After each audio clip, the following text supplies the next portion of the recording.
ዮሐንስ በመልእክቱ ላይ ሲናገር እንደዚህ ይላል ይኸውልህ እውነት የምታውቁ ስለሆናችሁ ውሸት ሁሉ ከእውነት እንዳልሆነ ስለምታውቁ እንጂ እውነት ስለማታውቁ አልጽፍላችሁም ቁጥር 22 ላይ ክርስቶስ አይደለም ብሎ ኢየሱስን የሚክድ በቀር ውሸተኛ ማን ነው አብና ወልድ የሚክድም ይህ የክርስቶስ ተቃዋሚ ነው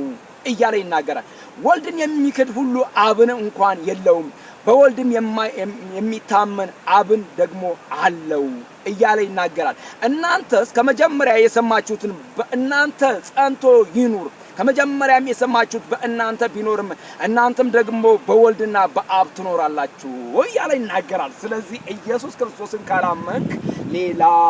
ምታመን ከሆነ ውሸት ነው እያለ ነው ዮሐንስ በመልእክቱ ላይ ያለው ወዳጆቼ ወንድሞቼ ይሄንን መልእክት ስነግራችሁ ይሁን ኢየሱስ ክርስቶስን ማመን ወይም ደግሞ እግዚአብሔር አብና ኢየሱስ ክርስቶስ አንድ ናቸው እኔና አብ አንድ ነን ብሎ እንደተናገረ ማለት ነው ይሄንን የምስራቹን ወንጌል እናገራለሁ ምትል ሌላውን ማመንትተን ደባል የሆነ አማልክትን ማመንትተን ደባል የሆነ ነገርን መታመንትተን ኢየሱስ ክርስቶስን ስንታመን እንድናለን ምክንያቱም ኢየሱስን ስንታመን አናፍርበትም ኢየሱስን ስንታመን አንከስርበትም ኢየሱስን ስንታመን አንሸማቀቅም ለምን አትለኝም ሞታችንን ሞቷል ለምን አትለኝም ስቃያችንን ተሰቃይቷል ስለዚህ ይኸውልህ የመስቀል ሞት ድረስ የተሞተው ፍቅር ነው ያስገደደው እግዚአብሔር አምላክ ስለወደደው ስለዚህ ኢየሱስ ክርስቶስን ሳያመን ግን